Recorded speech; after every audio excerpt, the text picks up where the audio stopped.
So we might as well just jump right in. So Dr. Farnsworth, what have we got?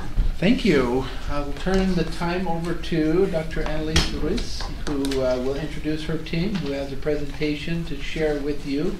I, about 20 minutes ago, sent you a PDF version of that. I believe there's some printed copies as well. So those that are electronically minded can have that. Those that are paper minded can have that. So, Dr. Ruiz, thank you.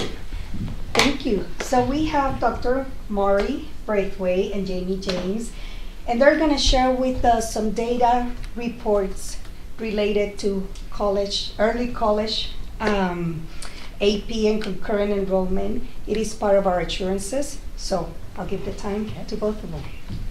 I'm going to start, I think, just kind of reviewing where we are when it comes to our AP and concurrent enrollment.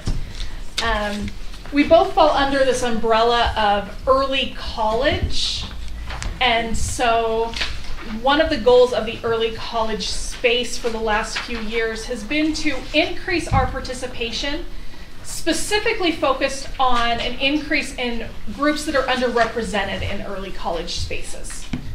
And so we'll share kind of just the snapshot of where we are, and then talk kind of about what our work has been as we try to reach these goals and where we'll be heading. So on this first page, this is just current. The top is the current 2024 participation at our high schools and our junior highs. Currently, if you look at just 9th through 12th grade, 35.5% of our students are enrolled in some sort of early college experience, whether that be an AP class or concurrent enrollment.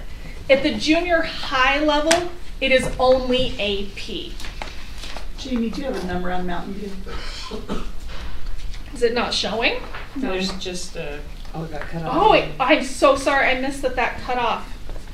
We can get it later. I was going to say, yep, We can get it later. we'll have to. I apologize. I missed that as we were reviewing the document. I can tell you that 37% of their students are enrolled in some sort of program right now. The numbers on the second half of the page actually come directly from UVU, and those are based on last year's. The 2024 numbers we pull internally, and then UVU provides us with reports the following year. They've seen an 18.9% increase. Overall, if you look at, we've gone from just last year to this year. Last year we had slightly less than 34% of our students in a program, and then we're at 35.5%. So we are seeing an increase in general participation in these early college courses. On the back, we start breaking it down by student group. One thing that we talk about when it comes to student groups is the gap between, are they being represented at the same number or rate as other student groups? And this is where we have not seen huge changes as we've been working in this way over the last couple of years. You can see our numbers broken down by race of what percentage. If we have that perfect zero gap, those percents would all be the same. We are seeing some changes in our gaps. For our students with lower socioeconomic status, we have decreased that gap in the last 5 years by 4 percentage points. We've also increased the gap for our multi-language learning students by about 2%. And so we're not seeing large shifts there. You can see again, UVU's data shows the same thing when it comes to their concurrent enrollment. We do have gaps in some of our underrepresented student groups. So to address these, we've started with individual meetings with schools. We've come in for trainings with schools. We've done some data diving. We have done some professional learning on best strategies. And now our schools are each creating plans themselves and reporting on those plans and what they are seeing that is working and what is effective. We've included some of those strategies there. The one that has really the most success is a change in mindsets and really building those relationships with students. That personal recruitment of, I think this is the right course for you, is where we're seeing the most change and that most increase in participation. And lots of other things. We've got co-taught concurrent enrollment happening at a school in order to give access to our students in special education. So lots of different things are being done as our schools are now creating these plans, and we'll work with them to learn from each other. We'd like to close those gaps, and so far we just haven't seen huge progress there. So, questions on the data? It's a lot of numbers. What can I help you understand or clarify? When you say mindset, is it the student or the parent or It's a lot of things. There's a tradition, especially with, say, AP, that said you had to meet prerequisites to be an AP. You had to have certain courses or a certain GPA, or you had to have certain things already in place as far as study habits. And that's no longer allowed. But they've also shown that that's not necessarily the best practice. Being in an AP course by itself is beneficial, whether you pass the test or even get a 2 on the test. Research says a student is more likely to go to college if they just have a good early college experience. And so the idea of shifting from the student should already come in with the skills needed to be successful to we need to support the students in the course to be successful. Those kind of mind shifts are really beneficial to students. I guess you're talking about just a higher expectation. It's this higher expectation while also supporting students to meet that expectation instead of expecting them to have it when they come in.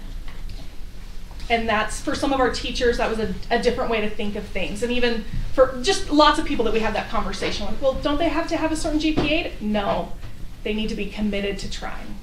Okay, so. Awesome. Yes? On the graph on the back where it has ASDE, CE, Oh. and UVU, CE, can you explain what the Yeah, difference in those absolutely. are? So this is a comparison between students enrolled at UVU in concurrent enrollment courses from Alpine School District and then UVU's concurrent enrollment from all of the districts that they work with. So we can kind of have that comparison to see. Jamie, quick Yes. question.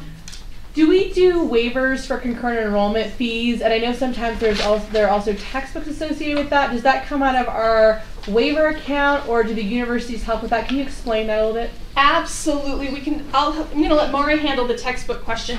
When it comes to all fees, registration fees, test fees, any fees associated with this are actually on scholarships through a grant from USVE.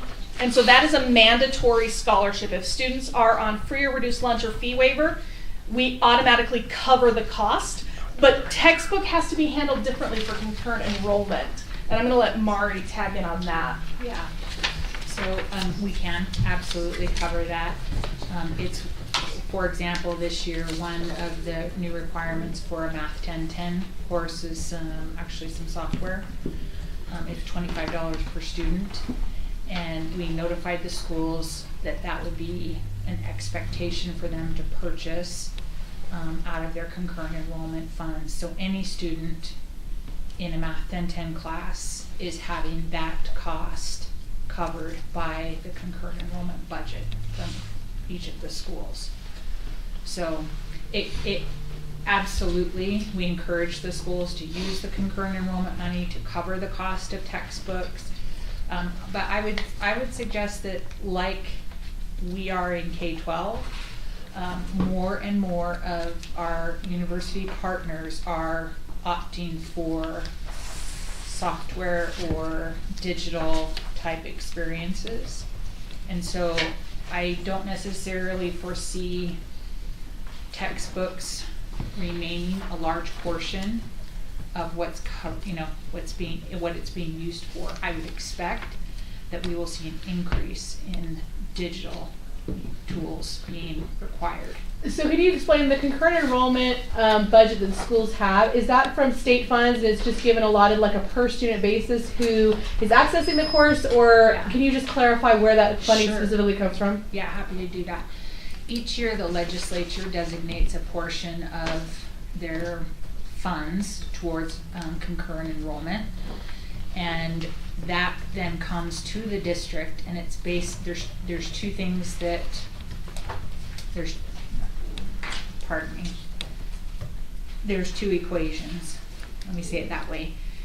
If the high school is the one providing the teacher, meaning it's an Alpine teacher who's teaching the course, who has the qualifications, Alpine School District receives a larger portion of the allocation for the student. If it's one of the distance learning programs where it's a university professor who's providing the instruction, then the university receives a larger portion of that allocation. Does that make sense? So, our school district at this point is receiving a sizable, I can remember when it was $150,000, but we're upwards in the neighborhood of 500, 600, 700,000 at this point that comes in, but then our business services works with the schools to pull out. So then sorry, I just have to clarify in my brain for all of this.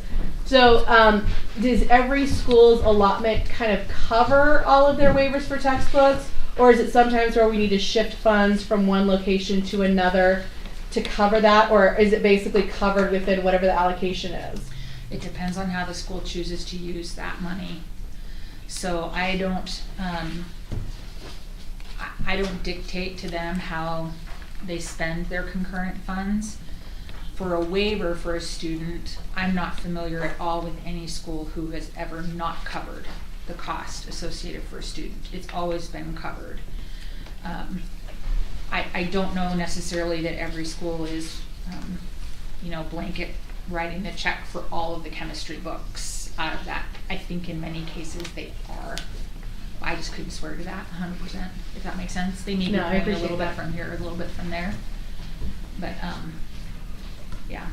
And then I'm also curious, when you're talking about some of the underserved populations, obviously with our multi-language learners, a lot of times they have parents who are also multi-language learners. Yeah. And so I know that as a parent, like when you have your oldest kid, there's like a navigation process that's new with AP, concurrent enrollment, about how to navigate all of that. So for our multi-language learner parents, is there communication in their native language to help so that they can facilitate supporting their child accessing some of those courses? There is, and I this year I've made connection and have been working with a gentleman from UVU's team. His name is Penny, and that's his primary responsibility, is working with our underserved populations. He also works with the counselors. We call them counselors here. They call them academic advisors at UVU. But one of his primary purposes and goals is to facilitate bringing in the parent community and bridging that gap, because it's not just about the language barrier, it's an educational system barrier. They're unfamiliar with the system, that kind of thing. So we've actually done some brainstorming on things that we could do later this spring and early next fall in an effort to reach out to those underserved communities and have, like, for instance, parent night type things or settings where they can come in. They can be coached through that and explain, and then also we can talk to them about the scholarship. So for example, if that $15 or whatever it is problematic, we can help cover the cost of that immediately before they leave that night, whatever the case may be. I'm also curious to know, I know this is like a super specific question, so I hope I'm not trying to catch anybody off guard. I'm wondering, like, when it comes to high schools, which one we have, like, and I don't need you to name the high school, but like the number of the least amount of like AP/concurrent enrollment offerings and the most, as far as maybe what the kind of balance is, the scale of opportunities school to school. I would be happy to get you that information. I don't know off the top of my head, but that's actually a good thing for all of us to know. I will say this, that changes every single year. And that's because as teachers leave the school, they no longer are qualified then. Every teacher has to be approved for every course. that they teach in concurrent enrollment or advanced placement. So simply because I've been approved as a social studies teacher to teach US, the first part of US, doesn't mean that I would be approved for the second part. The department at UVU or our university, whichever one we're partnering with, determines that. So when a teacher moves or transfers schools, that's another thing. They have to apply all over again at the new site, the new program, and the school that had the program has to then find a replacement who meets those qualifications. Otherwise, that program is now gone. That's fascinating. So I know that's not your gig, but I'm just curious as to why a teacher would be qualified at PG, but then if they go to AF, they have to start. Do you know the reasoning behind that? I don't.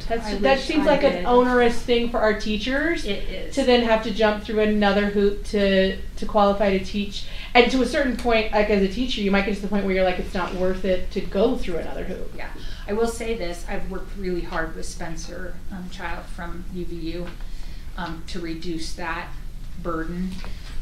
It's pretty slick now, but it remains a hoop, but I've really worked hard with him to try to reduce those barriers. I have the full UVU report in front of me, and our highest high school offers 61 different courses, to 24 would be the lowest number.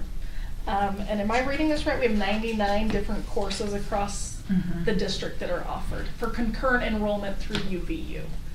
Can you share the different numbers by high school with us later? Yeah, I can get that for you. Yeah. I'm just making sure that I'm reading this graph right, because I'm probably not. The red box one. So it On the says- back? On the back. UVU concurrent enrollment of underserved populations. So Westlake, that's my school, so 20% of the population there is underserved. Yes. Of that 20%, 15% are accessing it? Or is that 15% of the population is So that would be, the previous year? 2 so years. in, the orange would be 15% of that population is, am I saying this right? Oh, wait a minute, I just saw No, how I'm reading it- it wrong. The gray is this year. The, no, that the is gray, last year. no, the gray is the overall population. And so what they're saying is 20% of Westlake High's population falls into an underserved category, into an underserved group. But then, trying to think the best way, so you're supposed to be able to compare those numbers for the years. So 12% of the students enrolled in concurrent enrollment, for Westlake, last year 15.9% of the students enrolled in concurrent enrollment were from an underserved population. So we did not serve the number of students to equal the reflection of the popultion. And So- could you clarify on Lehigh how they had more than the percentage? You know, Is that your coming, data? did I, It's not the same number. It's not, so it's, not.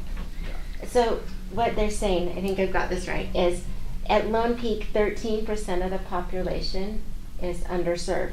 But if we look at the UVU concurrent enrollment offerings and just look at the ones that were offered, that 13.10% of that, of the students that took UVU fit the underserved. So that was a bad so example. for It's Lehigh. more than the representative Yeah, number. Lehigh, their underserved population is actually represented higher in concurrent enrollment than they are in the general population. Okay. So they've reversed that's the good. gap there. The closer those numbers are, the better we are to being representative of our population. So we want to see those numbers be close. The term underserved, do we really want to keep using that word? I It's just the guess language. it's It's just the language USBE gives us. that's USB language. Yeah. Okay. And that is the title of the report for UVU. Well, I hope Agreed. that in Yes. Alpine School It's District, deficit that is mindset. not. Same with this non-resident. And that's Yeah. that number that from UVU that they provide that's, we may need to, It's okay, Sorry, I just, it's a little bit like living with one foot in one world and another foot in another world, because it really is difference K-12 and yeah. higher ed. Okay. So, yeah. Sorry, we can change that language on our end. Sarah, Yes. did you have a? Yeah, on the front, I'm looking at the junior highs. There's only 9 junior highs that are listed, and we have more than that. You So- are correct. So I'm thinking, okay, Orem Junior. Does that mean that the junior highs that aren't listed are ones that don't have an AP class right now? So, with a couple of exceptions. Frontier doesn't because they're only 7th and 8th. So, yeah, Frontier's out for that. Technically, Timberline has students taking the AP test and Canyon View. Timberline and Canyon View both have students taking the AP test. So depending on where you're looking, where the numbers come from, but they're taking it through their DLI program. It's not an official AP course. So they don't self-select to offer additional AP courses. And then we do have a couple of junior highs who do not offer any AP courses right now. PG Junior just added this year. That's new for them. And Timberline will be adding next year.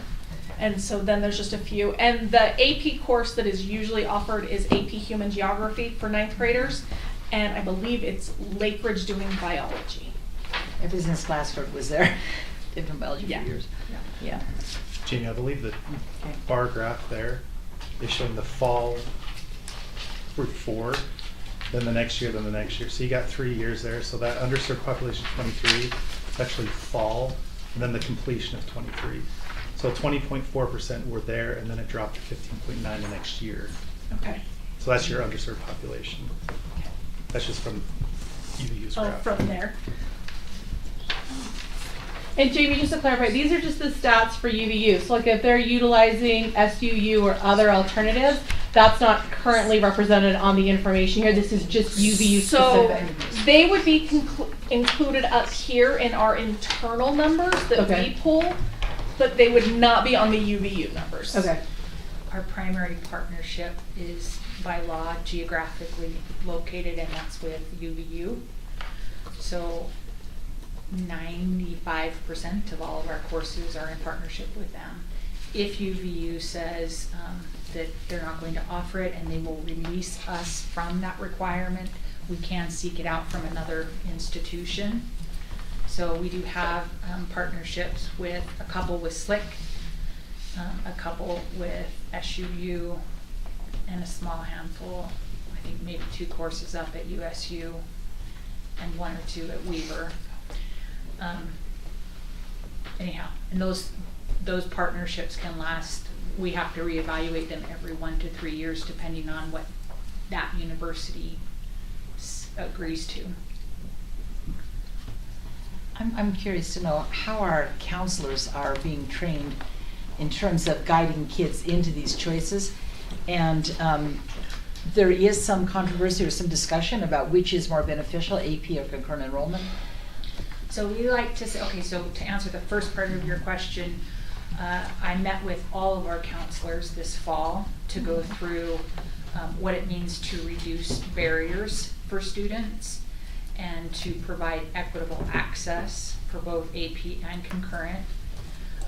And that was a really positive, had tons of questions, and I've had lots of follow-up conversations with that. It is a definite shift in mindset for people to remove those requirements, former requirements, right? So that's causing, some movement, I think, for good. As far as which one's better, or I think Jamie and I can agree on this. One is not better than another. They serve different purposes and different populations for different reasons. Concurrent enrollment, the bulk of our students in Alpine School District typically stay in Utah for their collegiate experience. It's not 100%, but typically. With that in mind, it serves them to go with concurrent enrollment because the English 1010 will be accepted regardless of what institution you go to if it's a USHE school. If you take an advanced placement course, you are still getting a highly rigorous experience, and you have the benefit, if you've passed that, to take that with you outside of the state, but then you're at the discretion of that university. Some universities accept AP at a 3, some no longer accept it a 3, some only accept it a 4 or a 5, and that university can dictate what type of credit. It could be only seen as general elective, it could be seen as a core entrance, whatever the case may be. So we like to say that they're not competing programs, and they shouldn't be. It really is a matter of our counselors really understanding what each kid's intentions are and their goals. And I think that's a mindset that has been in place for years. When this started, it started with only an AP requirement when we started talking about equity, and then concurrent enrollment followed the next year.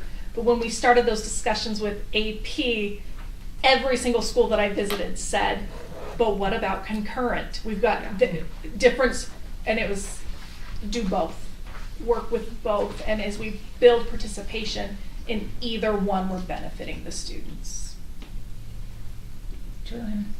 So you mentioned that we work with several different universities across the state. Mm-hmm. Does the concurrent enrollment credit cost different at the different universities?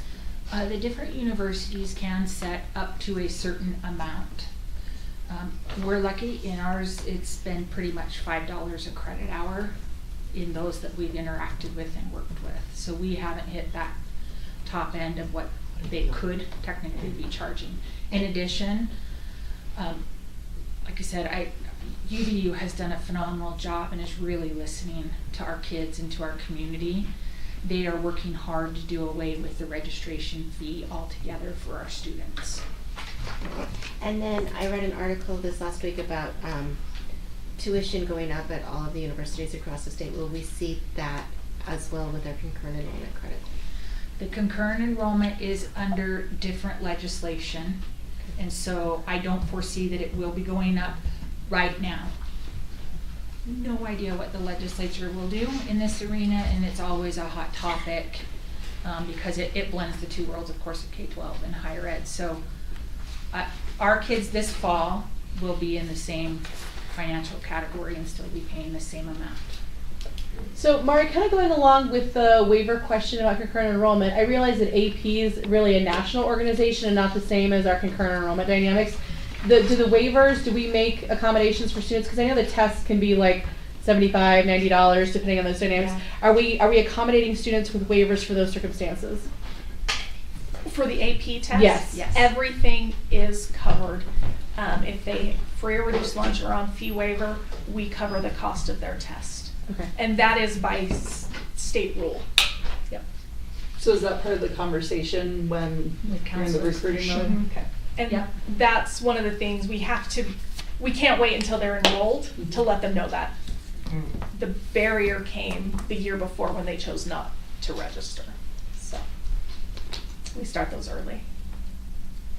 In schools that you've seen, and perhaps supervisors can respond to this, former principals, Scott as well, schools that have intentionally gone after this, do offerings drive enrollment, or does enrollment drive the offerings? Oh, I don't know that I could give a really good answer on that. Yeah. So much of it really does come, at least on the concurrent side, to the qualifications. So if they make a targeted effort to get more students in, is it in the offerings that they're traditionally offering? They're not saying, let's broaden this, the choice that students have for courses, and then we'll increase the enrollment because of a broad base, or is it more, this is what we have qualified, these are the teachers we have qualified, so let's increase the enrollment in the current spectrum of offerings that we have? That's what I've seen more is let's increase the sections that are offered so that we can have more students in, but it's not offering additional courses, though there may be more flexibility. There's more to offer when it comes to concurrent So I'm looking at some of these enrollment. numbers, and it would be helpful to see the percent of total student body that is Yeah. enrolled in that, so you can see what that looks like. But then where Cedar Valley, I know they've made a concerted effort to increase the number of students enrolled there. Are their offerings significantly higher than others because of it? And yes, Okay. I don't know if it's necessarily because of that, but they are the highest offering as far as choices. So it would make sense that we would be able to see that as an effective strategy. Yeah, I'm processing in my mind as a counselor sits down with a student, the more offerings they have, the more likely they are to find a fit for that student to Exactly. find a concurrent. And that processing is, through that. as we talk with our junior highs, they are very limited on what choices. Yeah. And I've had several junior highs say, okay, so what else could we offer if AP Human Geography isn't the course? And so talking about some of those different offerings and working with College Board to say, do you have anything that's successful for the 9th grade level? What would you suggest? Because that is the junior high's biggest concern, is it's this or nothing for a lot of them. So. And could be an argument if we had the space to look for a 9-12 model because of those offerings being made available to 9th graders. So there's possibly a little bit of a limitation there because of certification, other challenges you have. So a school that was going after this intentionally would look at both encouraging increased enrollment, but also broadening their offerings if possible. Yeah, and I will say that a couple of our schools have broadened their offerings, and that's fantastic. I'm also curious if we're tracking, kind of referencing what Dr. Farnsworth said about, like, for example, Cedar Valley is a 9-12 model, that the 9th graders there do have more options to take classes because it's not just AP Human Geography, that there are options. And I'm wondering if we're seeing a higher increase in the percentage of students who are accessing even like associate's degrees, because there is the option to access concurrent enrollment at an earlier age, and so you have 4 years to kind of work on it instead of 3. I wonder if are we tracking that by chance at all? No. And I'll tell you, because that school is 9 to 12, it hasn't been something that I personally have chased. In addition, it becomes really problematic when every year that teaching staff changes and a program can go in or go out, if that makes sense. So I haven't invested a lot of time into that particular. I just wonder, as we look at potential 9-12 models for the future, if that is something that would maybe encourage, I guess, or be a pro in that area, as far as more opportunities for students in a 9-12 model, whether that is an increase in AP concurrent enrollment or associate access because of that option of having all 4 years in one institution. I do believe that it could influence it. To the extent, I don't know. And I will say this, our counselors are the key to this program. And I personally, I hope, I'm not a huge proponent of pushing kids into associates. The reason for that is often that from what we've learned over the years is they end up having to take additional courses to get into their majors anyways. So they've gotten their English 10, but they then took the wrong whatever, and the university says you now have to have, instead of Math 1050, you have to have Math 1030. So our counselors have to know our kids, and they have to know their plans really well to be able to correctly advise them. And just pushing a student into an associate's pathway may not be what's in the best interest of that student. Another factor in that is FAFSA. Students who earn additional credit early on, like in a concurrent enrollment program, that bites them on the back end when they're applying for Pell Grants and financial support. If they have credit that really isn't landing them towards something, because the federal government is monitoring and only gives you so many credits where you qualify for federal aid. Does that make sense? So I think so. You're saying, like, for example, if I go and get concurrent enrollment in an art history class, but I'm really going into a STEM field, having those credits could actually ding me because I have too many credits when I go to apply for FAFSA. It's Yep. like, oh, we're not going to give you assistance, and so I have Yeah. a gap there. yes, Yeah, you don't get the assistance, but you still have to take the courses for your major. yeah. So it is something that we want families and counselors to be really cautious of. Associates is great. Don't get me wrong. It's a benefit for a lot of people. It's not the right fit for every student in every set of circumstances, and it can do more harm than good financially for them. We did look at when Skyridge was 912 and they were splitting. I did take a look at for AP specifically where our 9th graders were accessing AP because that was a concern. And AP Human Geography, and there was one computer course that had a good number, but not even enough 9th graders to make a whole course. And so AP Human Geography was the right option for the 9th grade.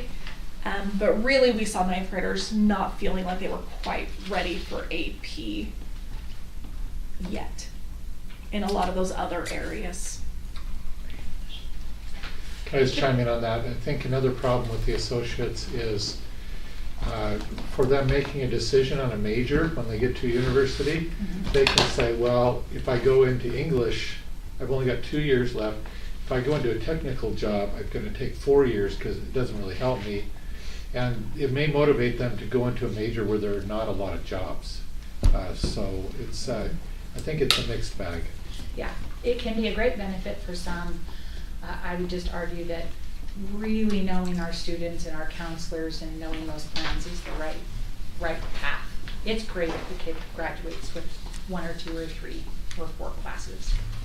But having the full associates, I don't know that that's as big a benefit as it is cracked up to be in many cases. Can you tell me a little bit about what you're doing to help expand the capacity? So the communication that I get specifically most often from Lehigh High School is there is not enough opportunity like Math 1010 build, and they're essentially being told, sorry, where Skyridge has a much higher capacity. So I'm seeing incredible disparity just within my own city.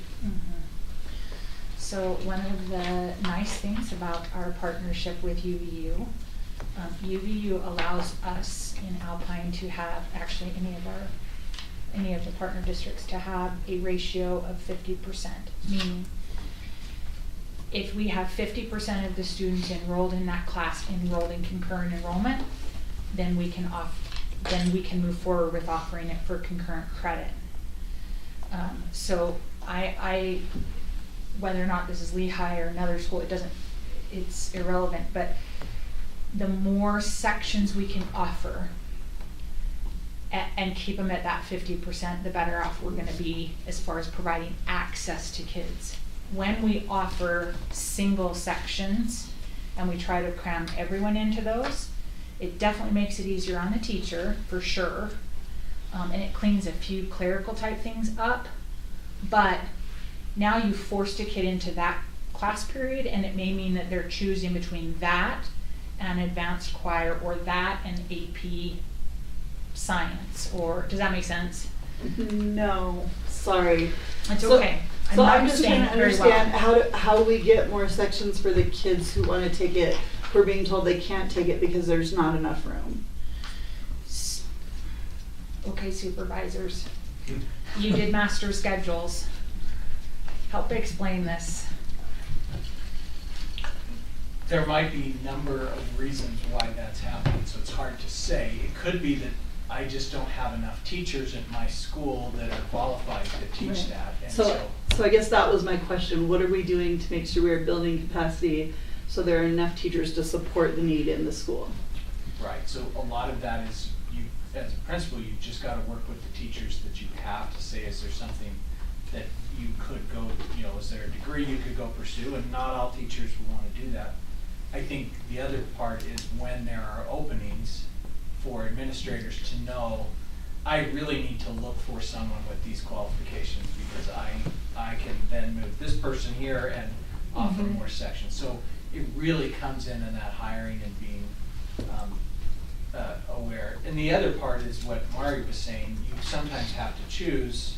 I can have less sections and try to get 100% of the kids that are in there all in concurrent enrollment, or I can have more sections and have 50% of the kids in concurrent enrollment. And there's pros and cons to both of those models. And sometimes it's, well, I can only have one section because this teacher that can do it also has to teach the AP class, and they're also the coach, and they're also, so it's a puzzle, so it's hard to answer exactly, but I think a lot of it just comes with awareness and being careful at hiring. Sorry, you guys have And other- well, the math one is a good question, because we can get our math teachers in a position to teach concurrent. The struggle is the teacher sometimes, their willingness to have 50% in their class in concurrent, 50% not in concurrent, versus just one class of concurrent, that's all the students. And it would be like teaching a class of just differences there. The other challenge is, like, take English and take history. They have to have a master's degree in that subject to be able to do that. Not all concurrent is that way. And so as we hire, as we open positions, a growing school that has a lot of positions opening each year, or a large faculty, are able to hire and look for that. There's not always people applying that have a master's degree in English. Therefore, offering English 1010 at the school is a real challenge, because we have to have a teacher that has a master's degree in English, or a history teacher that has a master's in history. Versus in math, they don't have to have a master's in math. The department works with them, and so it's teachers, it's qualifications, it's convincing of combined classes, it's all of those puzzles that go into making concurrent. And then students on a master's schedule at a high school, if they have an athletic period or a fine arts or a CTE, those classes a lot of times, or certain AP, are only offered, because we can't offer everything every period, they're offered at that time, and so there's conflict there as they're trying to fill their schedule and they have to make some choices. And at Lehigh, we struggled, I would just speak to English, for a long time, getting an English teacher certified that had a master's degree in English. It was a complicated hiring to get that. Can I add one other little detail to it? It really, the principals at our schools are doing, I would say, an outstanding job of trying hard to build and add those pieces when they can. But I just learned a few weeks ago that UVU's visual arts department is shutting down. They're no longer accepting anyone to become an adjunct, which in essence is what our teachers become. They become adjunct. They are no longer going to be accepting any teacher from any of the 5 partnership districts in visual arts. Only our schools who currently have those people in those positions properly certified will be allowed to maintain, which is devastating. Did they give you a reasoning behind that? Yeah, it has to do with their accreditation of their department. It has to do with budget restraints that they're feeling on their end. And concurrent enrollment became the easiest thing to snip for that department. And so for us, it's problematic. We will have schools now who will have a much more difficult time offering an associate's pathway because of that. Can I share some good news? Yes, please. This is Pleasant Grove High School won the 2023 Concurrent Enrollment Diversity and Inclusion Award. They had the biggest increase in the underserved population, so kudos to them for targeting. And I think Mari and Jamie already said this, but each of our schools have really built up their opportunities to have concurrent enrollment, from open houses to fairs to bringing in food trucks to celebrate families and bring them in with their counselors, and that's just been a huge key of the growth of some of them. Scott, I'll add that Timpanogos has the highest per capita pass rate and has some of the highest underserved, using that term, underserved groups in those AP. So Mhm. they're doing a great job in Yeah. those AP And with their AP. And they've seen the biggest decrease in their gaps. The gaps aren't closed, but they've seen a significant decrease. I mean, some of our schools, just numbers-wise, there's Cedar Valley's 43% increase in 1 year due to those efforts of increase of number of students taking concurrent enrollments. And then, I don't want to steal your thunder, are you going to talk about the dollar amount saved? No, go ahead. We weren't. I was gonna say it's a lot, but It's a lot. Any guesses how much tuition was saved by the concurrent enrollment classes through UVU? Throw a Well, number that was out. on This a is fun. graphic somewhere we saw. Yeah, we have it in the graphic. Well, don't peek, don't look at your notes. $16,617,076. So $16.5 million saved for our students in tuition costs. Which is pretty crazy. they did say that 51,400 plus 500-ish credits were earned last year. so one of our K-16 Alliance initiatives is to increase concurrent enrollment with those at risk or underserved. One of the changes we're making is to build capacity in counselors to advocate for that through that counselors conference. So sitting on the board of that and giving influence to that, if there are some things that you would like us to share around that conference and how that might help, as you indicated, counselors are the key.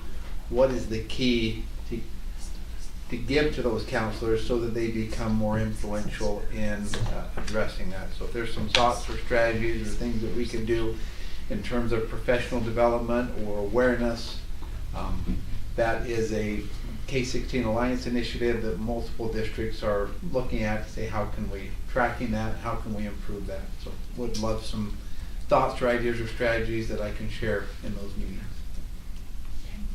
Okay. Anything else? Thank you.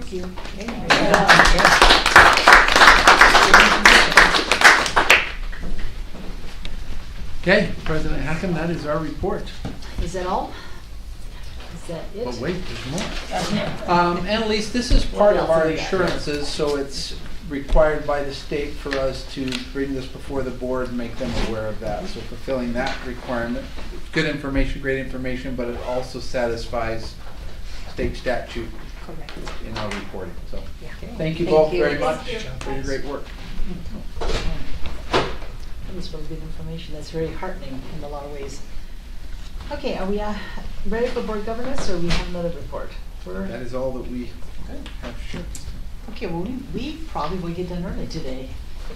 No one will complain about that. Okay, let me see if I can hobble this way for a minute. Every time I go to physical therapy, I can hardly walk the next day. You know, you've been there. It's supposed to help, but it may or may not. Okay, for those of you who are not on the board, we are reading this book, Resilient Leadership. If you want a copy, talk to me. Talk to Ada if you want a copy. We as board members have taken turns recommending books for us to read. So this is Ada's recommendation.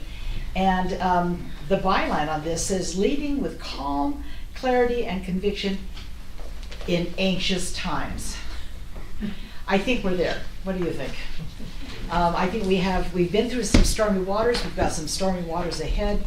And my observation is that uncertainty creates anxiety.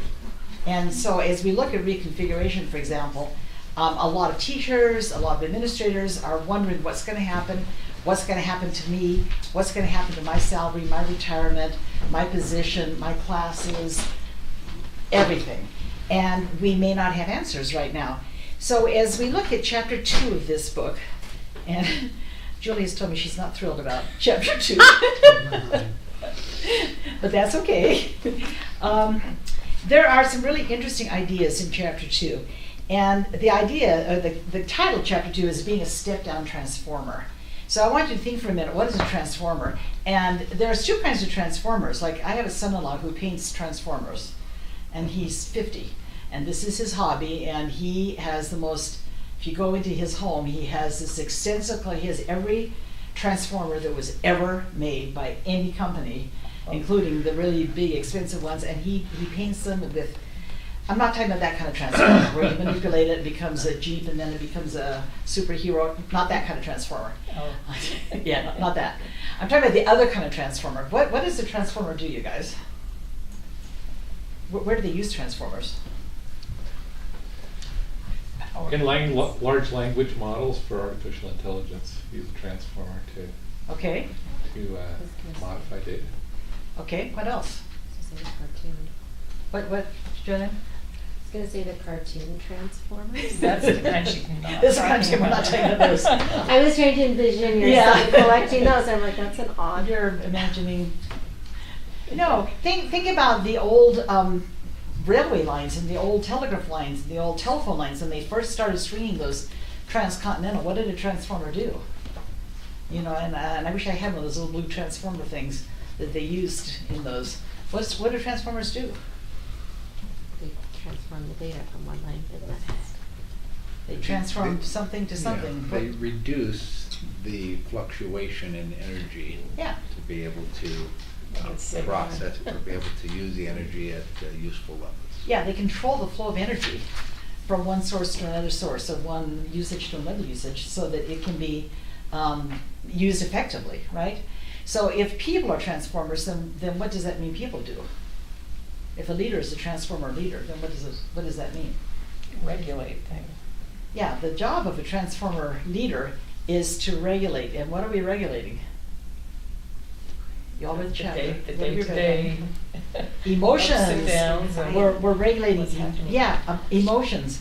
And the chapter says that when you have a system that is in flux or in change, which we do constantly, your schools, our district, we're constantly in change and we're constantly in flux and we're trying to do things. And when we're constantly trying to recalibrate, then there's always going to be some resistance.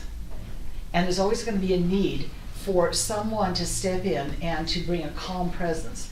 So the focus of the chapter is how to be calm in a situation where people are being very reactive or very anxious. And I don't know if any of you have been in those situations. Maybe all of us have been in those situations, and they're hard. They're really hard to get into. And so as an individual, how do we do this? So the first example, you probably remember reading this, was 9/11, which I thought was really interesting. And it talked about federal offices, that they knew that some things had been hit already, and that there were targets. They didn't know what other targets there might be. And so in the Emergency Preparedness Office, which was very close to the White House, the office director wasn't there. And people in the office were really alarmed. They were unsure. They were anxious. What should we do? We're next. And when the director walked in, it said, I'm going to read this. Within a very short time, the director, we'll call her Marissa, arrived, quickly debriefed with the duty officer and called her team together to discuss their response. Marissa was a mature, seasoned veteran who was known far and wide for her ability to remain cool under fire. Within minutes, she was able to help her team calm down, focus on the information at hand, lay out several possible responses, prioritize their next steps. And the whole tenor, the whole emotional temperature of the office just kind of calmed when she walked into, physically, when she walked into the room, and they were able to move forward calmly and figure out what to do in the face of this terrible threat. And years later, when people were reflecting back on that experience, they said her very presence just lowered the anxiety level in the office, just her being there. And so they're saying that's what a transformer leader, a step-down transformer leader is. By their very physical presence, they can lower the anxiety level in a room. Have you ever seen that happen? Do you know anyone who's like that? Yes? I think he's sitting right here by me. He's very, very good at this. I have thought a lot about this. I've read this chapter 3 times, and parts of it more than that. I try to get a grip on what are they really saying, what does that really mean, and what's possible. And the part of this chapter that really, one of the parts that really fascinates me is the idea of mirror neurons. And this is the second book we've read that talks about mirror neurons. I think Big Potential talked about mirror neurons. And I have done some research on mirror neurons. Do you remember what those are, you guys? What's a mirror neuron? What does that do? Just reflects what's around you. Yeah, it's a neuron in your brain And that you just automatically, you don't, it's not a conscious is thing. not conscious, Yeah. that picks up the emotions of another person. And it processes them in a way that you feel what they are feeling physically and emotionally. It's literal. So when you walk into a room, if you bring a calm presence, the mirror neurons of other people pick that up and they begin to calm. Or if you're cheerful, or if you're anxious, or if you're angry, or whatever your emotion is. So what they're saying, this mirror neuron research is really interesting, is that emotions are contagious. That we can spread our emotions to other people because we're programmed that way. Our bodies are made that way, that we understand other people. And maybe that's where empathy comes from. Why we're able to empathize is that we can reach out emotionally to other people, and it's as though we had experienced what they had experienced. So I've thought a lot about this the last couple of years, and I've kind of been watching for this, and I think it really happens. Because I've seen situations where the room is kind of glum, and someone can walk in and you can just feel the whole presence of the room kind of cheering up, like, okay, we can do this, or okay, this is gonna be fine. Or the other way, have you ever been around a person who is so negative that you don't want to be around them? You don't have to say any names. I had a friend years and years ago, many years ago, when I lived in California, that was always negative. It did not matter what we were talking about, that person had a negative take on it. And they were always criticizing, they were always looking at the worst possible scenario, they were always bad-mouthing. And after a while, I didn't want to be around that person. They were a very close friend, but I just started distancing myself because I realized every time I was around them for any period of time, I came away feeling really negative. And I didn't feel that way when I was catching the emotion, and I wasn't aware enough or mature enough to know that I could control my own emotions and maybe I could help them. I didn't know that, and I just would pick up all this negativity, and I thought, man, I am not going out to lunch with them again, because I just go home feeling bleh every time I do, and I don't like that. And I thought, I don't know why they're so negative. What is wrong with this person? Well, that was so many years ago. There's a lot of research that lets us know this is pretty literal. You really do pick up your emotions. And the research says this is especially true if you are in the leadership position. If you are a principal, a lead teacher, a supervisor, a member of the DLT, member of the board, people in leadership positions really exude that presence, and people pick it up even faster, which I thought was worrisome. No, that's good. So they say that, if you want to be a step-down transformer, first of all, you've got to understand that when you're walking into situations where people are really anxious, you need to figure out ways to control your own reactivity.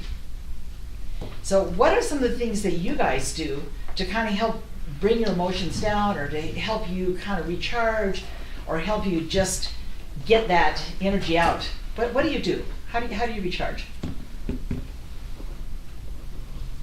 And if no one says anything, then I am worried about you. What do you do? We deal with phone calls every day as supervisors, people that are upset. And emotions are high.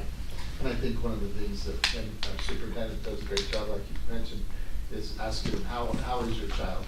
Are they okay? How are you? And that seems to calm it down. When they see we genuinely care about them. We're educators, we love these kids. I think, and then they just need to kind of get it out too.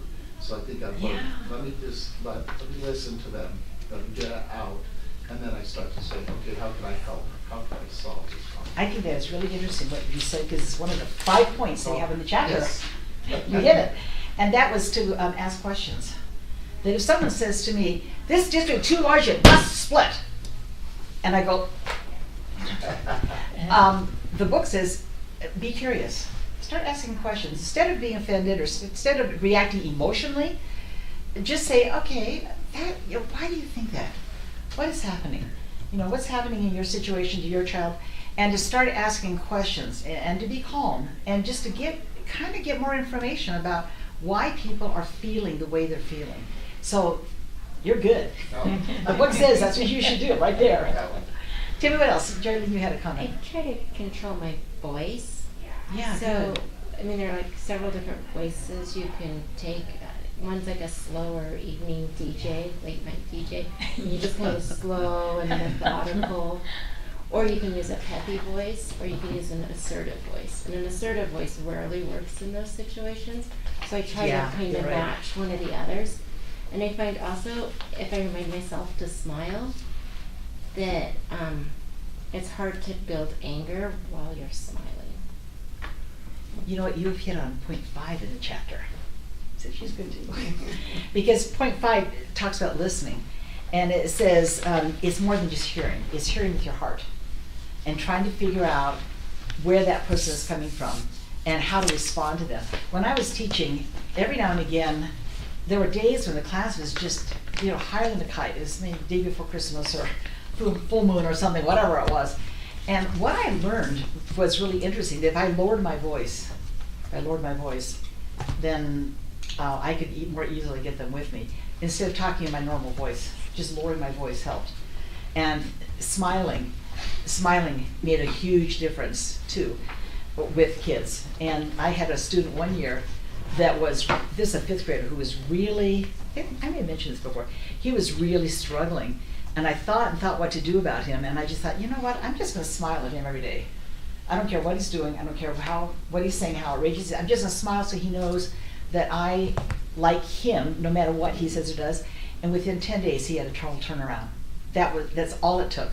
It's just looking in the eye and smiling every single day, no matter what he did. So, Jaylyn, you're brilliant. Those are good things. What else do you do personally to lower your own stress level? Shane, what do you do every morning? Oh, I think that's probably a little private to share. Wow, Shane! What's about that? I like to exercise in the morning. Yeah. I like to push my body physically, either weightlifting or get my heart rate up, and then do some other challenging things in the morning to say I've challenged myself early, and other challenges will come, but I've faced my self-induced challenges first. How many of you do something like running, jogging, biking, something, exercise on a daily basis or as often as you can? Yeah, and does it help? Yeah, it really helps. And so one of the things the chapter says is that find something that works for you to lower your own stress level. And I have found this has been a really challenge for me with not being able to walk for almost 2 years now without a lot of pain. It's like I used to walk vigorously, walking was my thing, and then I walked less and less and less and less. And I thought, I've got to find other ways of getting out there and getting some exercise and getting some fresh air and just thinking differently if I can't walk the way I used to walk. So now I walk the mall, and that's not a good thing. Because if my Markham's open, and it always costs me. I gotta walk in the morning when the stores are closed. Okay, so there are things that we can do physically for ourselves, that when we're feeling anxious or when we're walking into a situation, that we can control our own reactivity. And that will help us to be calmer as we go into these kinds of situations. So I think it's really a fascinating thing that we as leaders have an influence, a physical influence on other people. But that means that we have an opportunity for us to be calm in situations that are really high stress and where people maybe are overreacting. For us to be calm, then we have got to figure out some ways to calm ourselves so that our emotions are not out of control as well. So it says you need to figure out what your triggers are. What are your own triggers and what will calm you down? It says life and leadership are anxious propositions. Anyone who's in a leadership position, which all of us are, that is an anxious proposition. And I noticed what you said, that as a principal or as a DLT person, you deal with a lot of upset people, right? Sometimes that's all you deal with, is upset parents, upset kids, out of control grandmas, whatever it is, that you deal with a lot of upset people, and it's hard not to internalize that. It's hard to be able to overcome that. Okay, so we're going to do two things now to help us to be a more calming influence. I guess it's really interesting. Okay, so we have a little quiz here. I mean, not a quiz, a little sheet. And I want you to fill this out. It says, are you a step-down transformer? And just pass this down. It says, step-down transformers later exerts a calming influence, not only in acute situations, but also in the midst of routine daily pressures and stresses. To assess the extent to which you currently operate as a step-down transformer for your team, rate yourself. Okay, do you need more? Because I've got a few more. How you doing? So go ahead and take a minute and just rate yourself and be honest. And I did this earlier today and felt like I had some days where I didn't get to work. What is the self-reported surveys? We always think of ourselves higher than we actually are. So just give yourself, 0 is rarely true, 1 is sometimes true, 2 is often true.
Okay, so when I did this, I had some 0s, some 1s, and some 2s.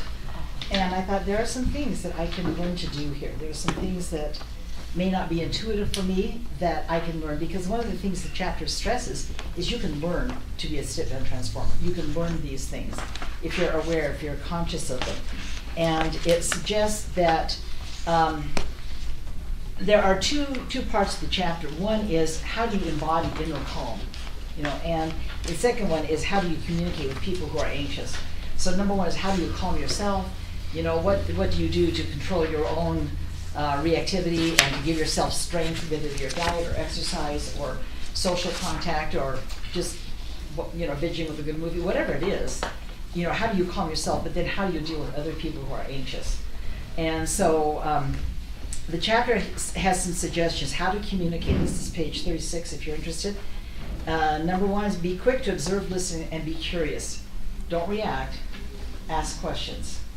Observe other people. Listen to what they're saying. Try to figure out where they're coming from or what is upsetting them. The second one, use playfulness to lessen tension. Don't take yourself too seriously. Use a little humor. And some of you are really good at this. We love being around those people who can kind of laugh at themselves a little bit and put a little humor in there. And that kind of helps bring down the tension as well. I just want to make one comment at this point. I had a student teacher once who was very capable, but she had, I think, cystic fibrosis, and she had a very decided limp. And she was doing great until one day when she was walking around the desk and her toe caught in one of the kids' chairs and she fell. And everybody just going, that just held their breath. And so she got up and she laid into the kid and blamed him for not having his chair. And she lost the class that fast, and I had to have her removed within a week. The class lost the respect for her. They would not listen to her. They wouldn't cooperate. And I thought if she had used a little humor, I thought about this so many times. If laying on the floor, if she'd said something like, "Oh, I've always wanted to, I love to look up to you," or something like that. If she'd made a joke about it, or even if she said, "Man, I hate it when I do that."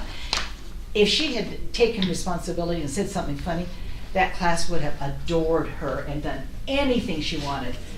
But she was so flustered by it that she blamed the kid. And everyone knew it was unfair, and they lost their respect. So humor goes a long way. Sometimes we can save our face and save the situation with humor.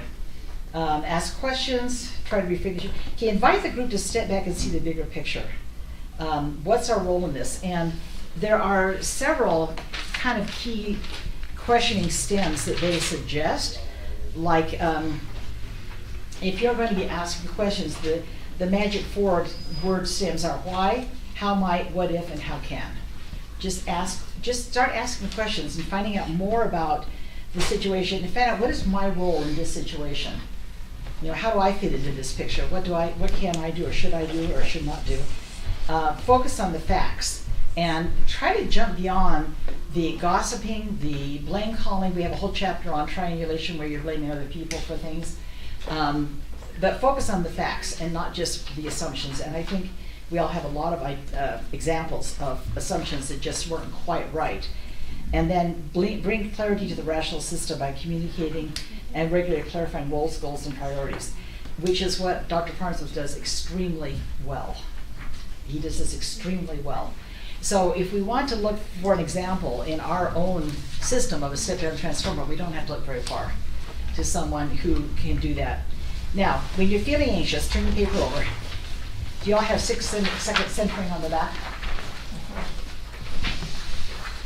So I'm doing my copies. Okay, so they're saying if you're going into an important meeting or conversation and you just kind of need to take a deep breath. So here's how it works. I want you all to do that. Number 1, uncross your legs, put your feet firmly on the floor, which most of you already are, all right? It says the act of feeling your feet on the floor grounds you. Yeah? Okay, and then for 2 seconds, inhale deeply, and then 2 seconds, we're going to exhale. So 2 seconds, inhale, sit up straight, and exhale. And when you exhale, go slow, relax your jaws, your shoulders, your chest, have your feet on the floor. And they say actually this works. So if you're looking at board meeting, you see people, you'll know what's going on. It's that 6 second centering. But they've done some research on this, and even just that 6 seconds will help. It just helps to calm you down a little bit as you go into situations that are stressful. So I enjoyed this chapter. I enjoyed this research on mirror neurons and the idea that we physiologically can influence each other as well as emotionally, and that when we go into situations where there are a lot of emotions, where there's maybe a lot of reactivity to situations, and maybe not a lot of correct information, we have a role to play. And there are things that we can do to kind of bring the heat down a little bit and just bring some calm and some rationality to the situation. So that's chapter 2, and comments from your reading.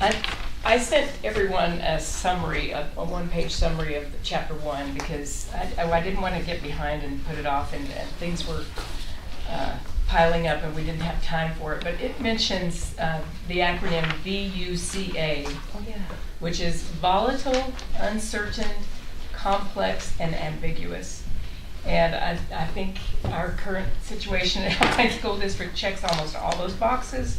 And so today I wanted to recognize our cool cucumbers leadership.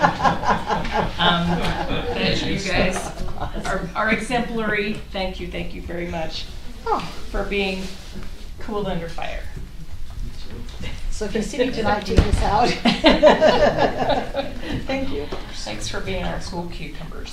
Any other comments from your reading or any other reactions? Just some research I've done in another area that talks about the mirror neurons. The strategy of this theorist was don't be energy dependent. That you bring your own energy to the situation. If you're coming into a situation and you're just dependent upon the energy of those in the room, then you're not using your own agency to the degree you could. That you can be energy independent, meaning I don't let others dictate my energy level. That there are those mirror neurons, but I can overcome those by being intentional about bringing my own energy and not being energy dependent on others. And he goes on to talk about other things about discipline and achieving higher levels of achievement. And one of the categories or characteristics of those who do so, they're not energy dependent. They realize and understand the mirror neurons, but they're cognizant of that and realize that my energy, the energy I bring to the room, the situation, the circumstance, the environment, the event, is not dependent upon others. I can't control that. I can control what energy I bring. So I think that, to me, is a strategy or process that I go through to help me realize that am I going to be energy dependent? Am I going to depend upon the energy or the tone, the feeling of the room and others, or am I going to be energy independent? And how do I create and generate my own energy so I'm not dependent upon the room or the situation? I think that, to me, is a strategy to address that. And then on the positive, say that others can, hopefully, if I am energy independent, can process that positive energy in a better way. Seems to me this fits in really well with E plus R equals O. Yeah. This is maybe another aspect of it, Mm-hmm. is the idea of controlling your reactions and all of that. Yeah. And energy, controlling your energy Yeah. is part of that R.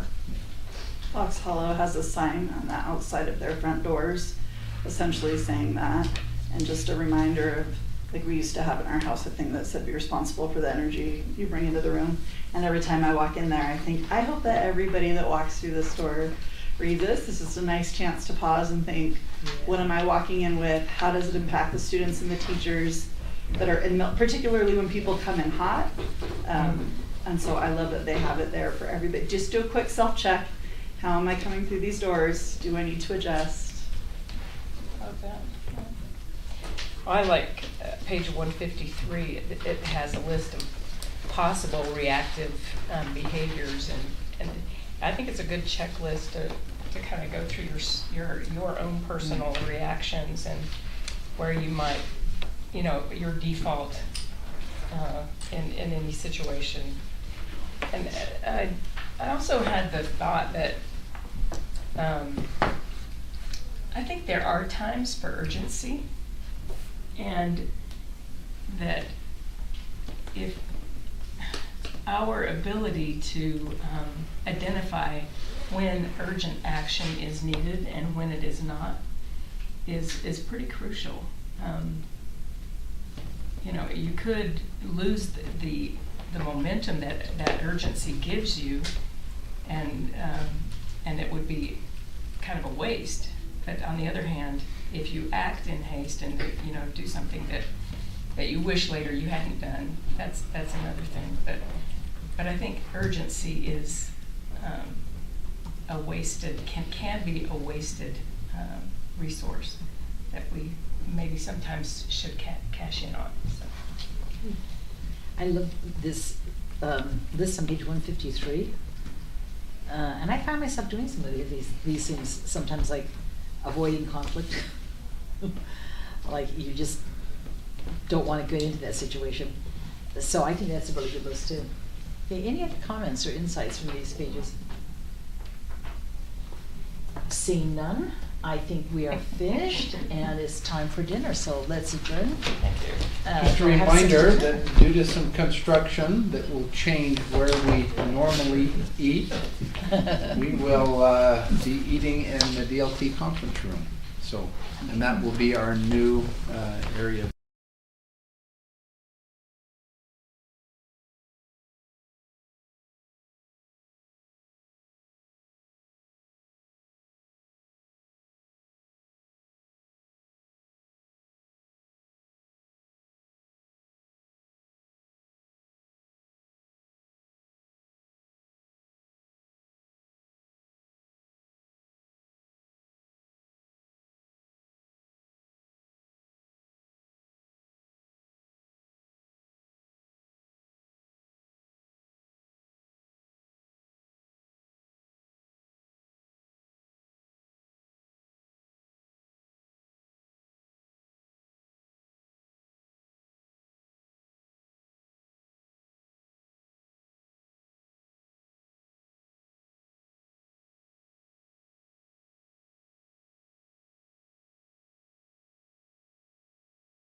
We'd like to welcome you all tonight. It's a little lopsided. Easy escape. Welcome. We're so glad you're here. We're going to start with the Pledge of Allegiance by Dr. Vicki Carter and then inspirational thought or reflection by Marcy Peterson. Please stand for the Pledge of Allegiance. I pledge allegiance to the flag of the United States of America and to the republic for which it stands, one nation, under God, indivisible, with liberty and justice for all.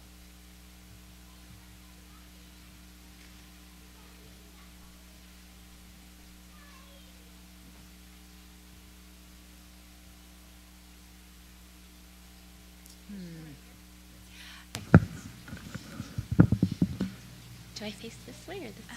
You should face them. I feel like. Yeah. Okay.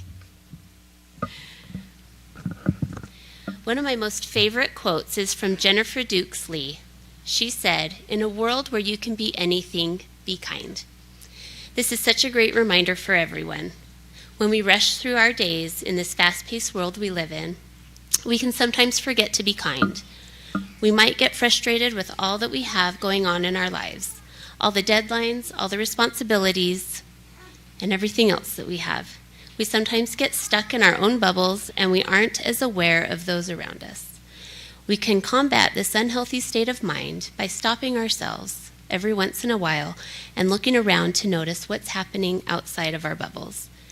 It allows us to be there for others and to spread kindness, which will benefit everyone.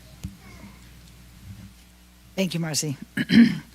Next we have recognitions, and this is always a really delightful part of the meeting. And we'll start off with Stacy.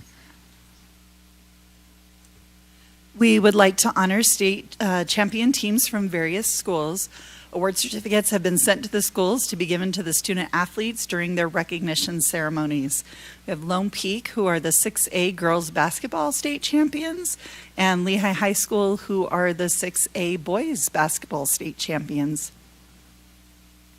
Go Lehigh. All right.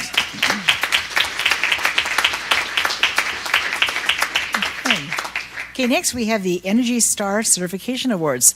So I think we need to call up our Synergistics team and everyone's working with them. Will you guys just kind of come up here? Come on up. Let's just see who we got here. We're grateful for our partnership with Synergistics and the strides we're making for energy efficiency and for our partnership with protecting the environment throughout the communities we serve. We'd like to welcome the Senior Vice President, Piper, is it Ezel? Yes. Thank you. All right. With Synergistics for a brief presentation and recognition of schools that have received the 2023 Energy Star Award. Perfect. Thank you to the board, and thank you to Alpine School District. I guess we're turning around. Yeah. Hello, everyone.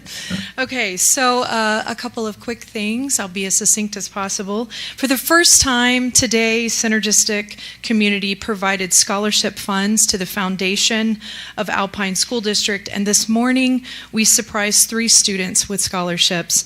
Megan Schauman of Mountain View, David Christensen of Orem High, and Wesley Van Orem of Skyridge. We look forward in future years to providing future scholarship funds to the Alpine School District students with the energy savings provided by the district. So, in keeping with that, I want to make some recognitions on behalf of the Energy Star firm that's based out of the Environmental Protection Agency. Much like an appliance in your home earns the Energy Star label, buildings are also awarded certification for energy efficiency. A building earning Energy Star certifications has met strict energy performance standards set by our EPA, and they use less energy, are typically less expensive to operate, and emit fewer greenhouse emissions. To qualify for Energy Star certifications, a building must score in the top 25% based on the EPA's National Energy Performance Rating System. Synergistic is proud and honored to partner with the Alpine School District, and this year the Alpine School District was awarded 66 building certifications. What I'd want you to know about that is that I believe it's, can you go to the slide before? I believe it's announced on here. Thank you. There's a bullet point here that recognizes that not only, of course, Alpine being recognized as first in the state with the EPA, they rank in the top 20 school districts in the country for receiving this recognition. And I think that's a pretty admirable and notable recognition. Thank you. To earn the Energy Star certification, buildings are verified to perform in the top 25% for energy efficiency nationwide. These awards are significant to your organization. The EPA recognizes excellence in energy efficiency, and we acknowledge the district's superior stewardship of its finances and the environment. I'd like to recognize some members of your organization who have been instrumental collaborating with Synergistic. That's the individuals standing up here. You're all smiling, right? Okay. Under the certainly the great support of Frank Pulley Jr., we really appreciate your partnership, Frank. Scott McDonald. Yep. David Merriweather, who is absent. J.J. Williamson, Zach Draper, Clark Esteban, Kevin Bird. Certainly our own team represented here, Jim Young, Stacy Sammons, and Kenyon Peterson. These individuals have collaborated to keep your buildings as comfortable as possible and to set things back when no one's in the buildings. On behalf of the United States Environmental Protection Agency and all of us at Synergistic, congratulations on the significant recognition. We're very proud of you.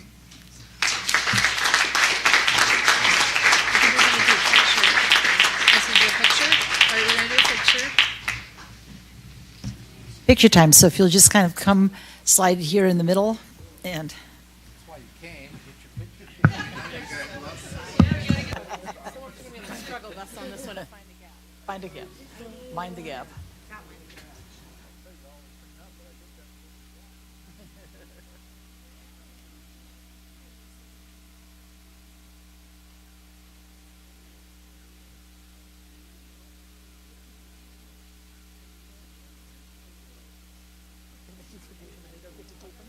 Go to the schools.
Are you dazzled?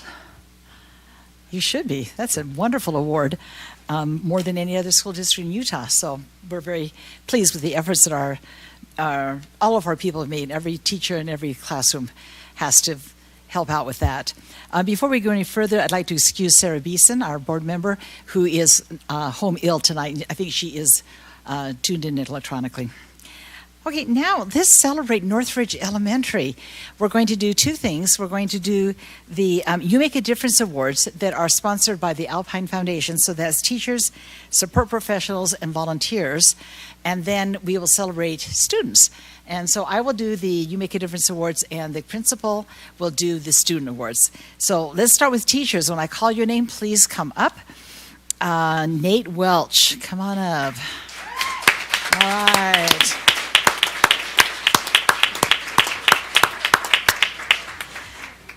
Nate Welch is very good at communicating with parents about children's needs. He reaches out via email in a most kind and respectful way without shaming. Mr. Welch celebrates the kids' progress and rewards the kids for picking up on things that they may have missed. This shows a lot of humility. Congratulations, Nate. Now stay here. Okay, next, Rosie Snow. There we go. There she is.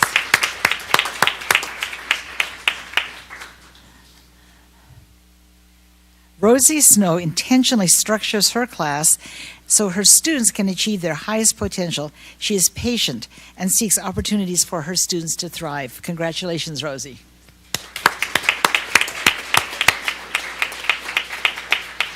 Okay, now let's go to support professionals. So you guys stay here. Marjorie Knight.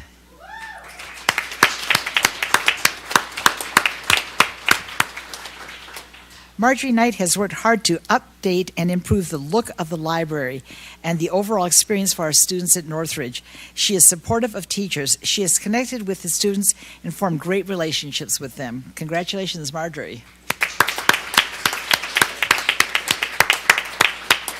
And I have to say, if you go to Northridge, you walk in the door and the library's dead ahead.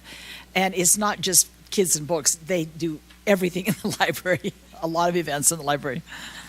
Anthony Sherliff, come on up. There he is. Okay, Anthony strives for excellence and takes pride in his work. He is always busy and very responsive to needs. The kids love Anthony.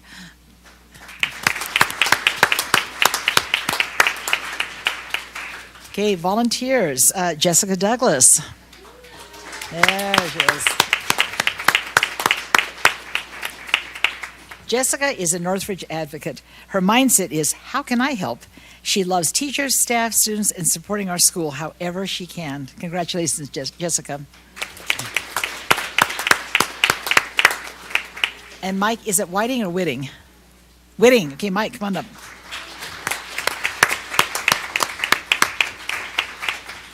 Mike uses his skills and spare time to support teachers and students through membership in SCC, PTA, and heading up STEM Night. His valuable insights help with decision making. Congratulations, Mike. Now, I want you to know that if you go to Northridge, you see these guys all the time. You see them out in front of the school, you see them in the library, you see them in the halls, you see them everywhere. They are there all the time helping kids, so we appreciate their efforts. So now we'll take a picture and then we'll have you turn and shake hands with us, okay?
Congratulations.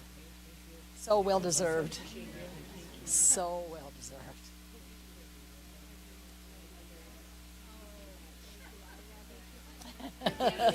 Congratulations. Congratulations. Congratulations. Thanks for.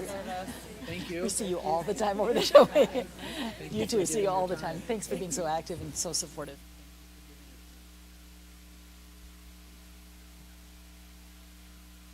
Okay, next, let's have the principal introduce us to some students from Northridge.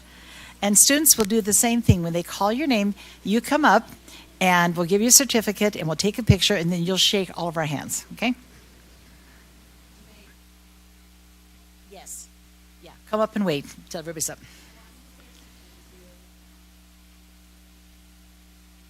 I'm not sure your mic is on, or it needs to be closer.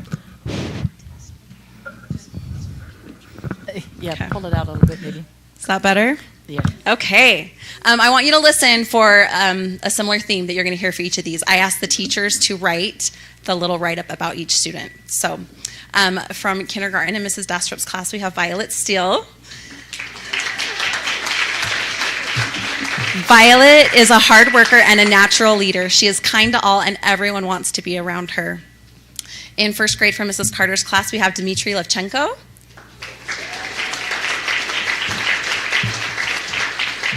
Dimitri is tenacious and hardworking. It has been fun to see his academic achievement this year because of his persistence. In second grade from Mrs. Smith's class, we have Jackson Mott. He has worked so hard this year. He's also the kindest boy and very respectful. From third grade in Mr. Bunker's class, we have Chloe Laycock.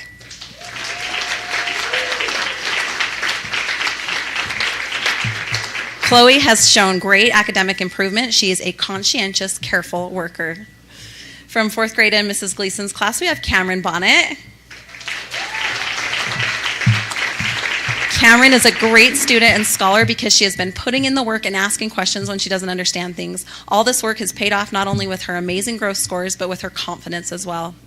In fifth grade from Mrs. Vest's class, we have Madeline Huckabee.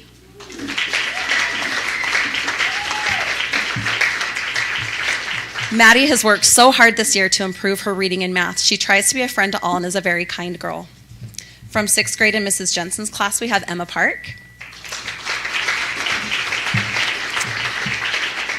Emma has worked really hard while at school this year. She has also put in a lot of effort at home. She has been more than willing to take home extra work and complete it to help her move forward with her learning, and will ask for help with her work when she doesn't understand.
And now we hear a report from the principal, school review. Okay. I love taking this opportunity to brag about my school, our school, Northridge Elementary. First, I got to give it up for a legend in the house from Northridge, Miss Kimberly Bird over here. She was the principal there. Absolutely. It's hard to fill some of those shoes. I walk through the front door. There's all the past principals there, and I see her beautiful face every morning, and it inspires me. Anyway, it's really hard. I hope you were listening to how we selected the students. We decided one of our 3 priorities this year was that any student that was behind, we needed them to make above typical growth. We measure kids' scores a couple different ways. One is proficiency, that's just are they where they need to be. And then another way is growth. So if you think about like, this is where they need to be, but then if they're here, they're gonna have to grow a lot. If they're here, they don't have to grow as much, but we still expect growth from everyone. We want our kids that know everything to grow. We want them to have a purpose at school. Our kids that are a little far behind have to do that extra growth. They have to do that extra work. So the words that came up, back up. So it's really, really difficult to choose which students you're going to highlight at a school. We have such wonderful, wonderful, wonderful kids. So we decided, since that was one of our priorities, that we would highlight student growth. So we just did some data mining, and we selected the top growth scores from every grade level. And that's who you saw represented up here today. And the words that were the theme throughout was hard work. They have to put in a lot of hard work to do that, and I'm just so proud of all the hard work they've done to achieve those goals. The other thing with our staff, like one of the things that I was asked to share was about the climate at Northridge. Northridge is such an easy place to be, and it's because of the people that are there. Anthony's smiling. Anthony's only been here since October, and he's like just makes an instant difference. That's how all of the people at our school are. Last weekend, Friday, I was at a conference, and there was a really inspirational speaker talking about what we have the opportunity to do in our profession. Anyone that comes into our school, whether it be a student, a teacher, staff member, volunteer, we all have the power. We have a tremendous amount of power every single day to make a difference in someone's life. And that just really resonated with me, and that made me realize that's why I love my job. I love my job for all of, just to be a helper for one thing, and then just to be able to see all of the great things that people do on a daily basis, and it doesn't go unnoticed. It's really, really difficult, I'm going to say it again, to choose people to highlight and recognize because there's so many great people. There was a quote that I read that it's basically, I'll just read it. It just says, school climate is larger than any one person's experience. When people work together, a group process emerges that is bigger than any one person's actions.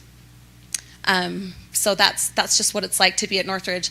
I'll tell you just one little story that I like to share because I really feel like it encompasses our faculty. We got some new-ish, maybe on KSL, tables for our faculty room, just the little square ones, and we had them arranged with little tablecloths, and so they were all sectioned off, so like a little bistro. And the first thing the teachers did was put them all together.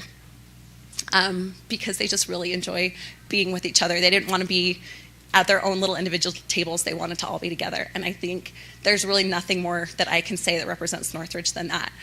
It's an honor and a privilege. I love it so much, and I hope that you can all stop by sometime. So thank you. Thank you.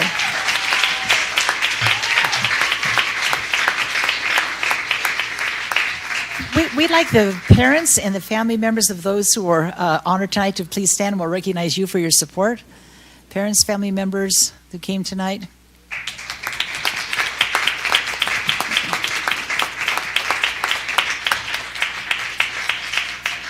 We know that great kids come from great families.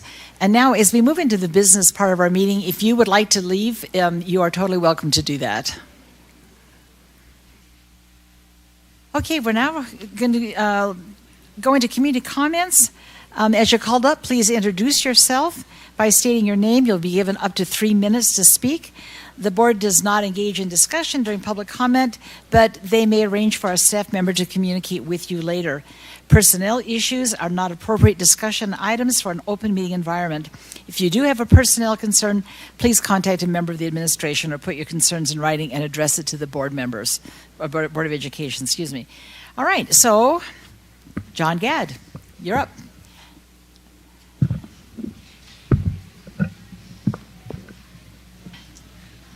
Good evening. My name is John Gadd. I live in Pleasant Grove. Tonight I want to address the MGT study and the evidence that I've uncovered that the study was rigged by Alpine School District from start to finish to promote the district's particular point of view.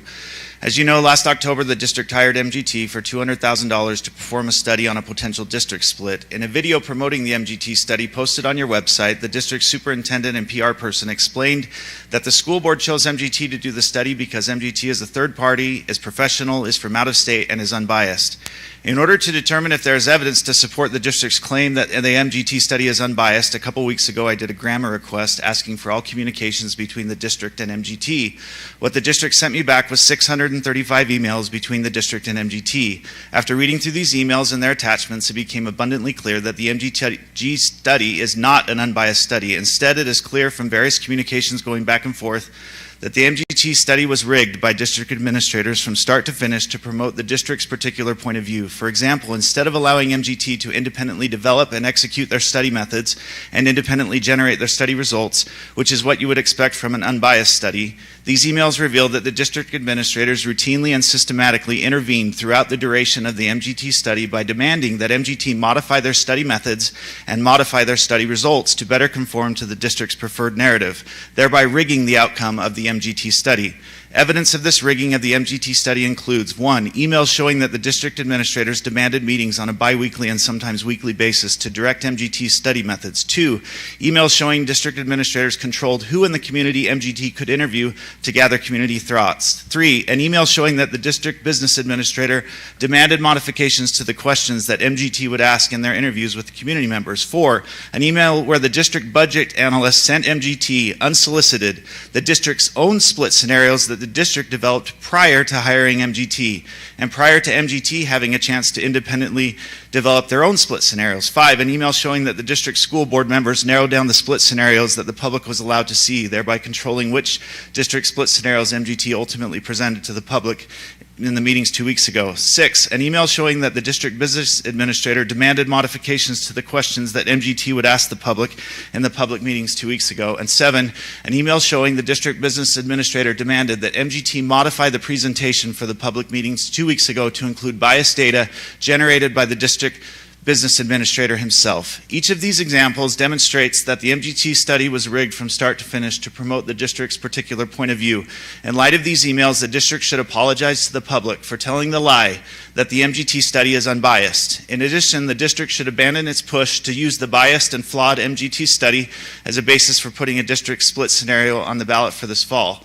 To move ahead in light of these emails would only serve to multiply the damage that the district has already inflicted with regard to this seriously flawed and seriously biased study. Thank you. Thank you, John. Okay, I think that is the only community comment. All right, so we'll move into the routine business. Dr. Farnsworth. Thank you, President. Thank you, President Hacken.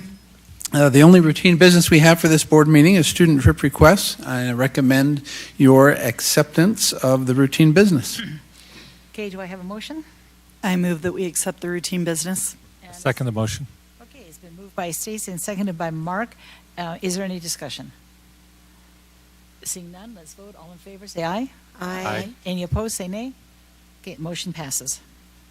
The first action item is the 2024-2025 school fee schedule and spend plans. We recommend your approval of those, the fee schedule and the spend plans. Last board meeting, we went through a review of that. The board members made some recommendations to changes in those fee schedules and spend plans. Appreciate Jason Sundberg, our business administrator, and his team who have put these together, and we'll turn some time over to him to answer any questions, share any updated information that he has, and we recommend your approval of the fee schedule and the spend plans. All right, let's see if we can bring up that attachment there. The main thing here, I think you've all seen this and there were some requests, the main thing is a lot of it is in art fees, and the per course per semester was added to the final thing, so it's not just per course or semester, but per course per semester. And then most of the increases were about $5 in each of those, just to be able to account for inflation of cost of art supplies and then a few other categories. So is there any questions or comments from anyone? Okay, do I have a motion to approve the spend plans and school fee schedule? I move that we approve the school fee schedule and spend plans as documented in board documents. I'll second. Thank you. It's been moved by Ada, excuse me, and seconded by Stacy. Is there any discussion? Seeing none, all in favor say aye. Aye. Any opposed say nay. Thank you. The motion passes. Thank you. Next action item is Policy 4473. We'd invite Craig Brinkerhoff to come forward, Executive Director of Legal Services for Alpine School District.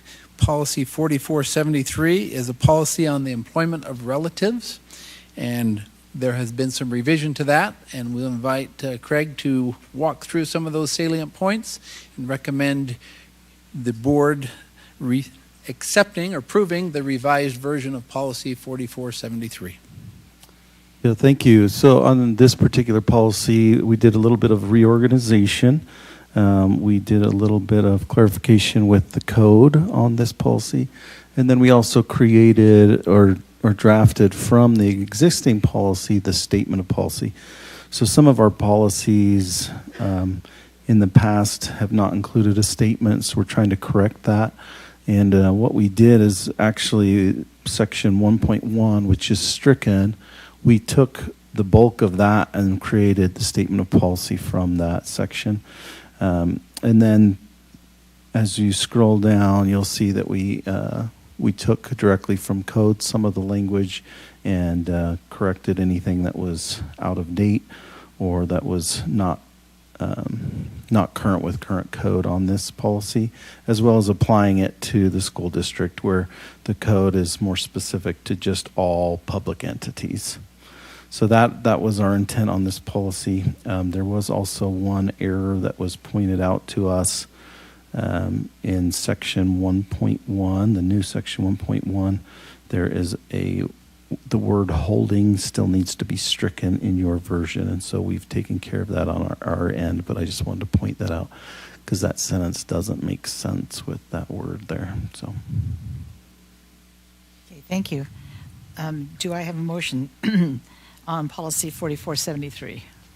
I move to revise policy 4473 as presented with the word holding stricken in section 1.1. Thank you. Do I have a second? I second.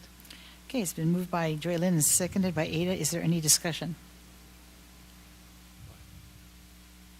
Craig, can I just ask a clarifying question? Sorry. Upon reading this again, in 1.1.3 where it says, to be employed in the same supervisory unit with his or her relatives. So I was just thinking, we often have high schoolers who do our custodial work after school hours, and sometimes their parents may be employees of the same school, but I'm assuming that's not the same supervisory unit because the principal usually supervises like certified teachers or like her secretarial staff, while the head custodian really supervises the part-time custodian. Sorry, No, I'm it's a just good question. remembering how many kids that I know who work, and I'm thinking, so sometimes they maybe have relatives. Does that make sense? Yeah, and so this, first of all, I'll just point out that this particular language where it's in black, that is what is currently in policy. And then the red is what we added. Some of the distinctions might be where they're an hourly versus not like they don't have a contract, for example. Looks like Cammie has something she would like to interject. All of those come to HR for an exception to policy. So if, for example, the child of a teacher wants to be a sweeper at the school, that each of those are looked at individually by our HR team and are approved individually. So exceptions can be granted in certain circumstances? Yes. Okay, thanks. Yeah, and I think to pointing out in 1.1.3, it does allow for some flexibility where it says, unless working with their relatives results in identifiable problems within their work unit, and then it goes on to say that if there are issues where there could be a problem, we can go back and correct it.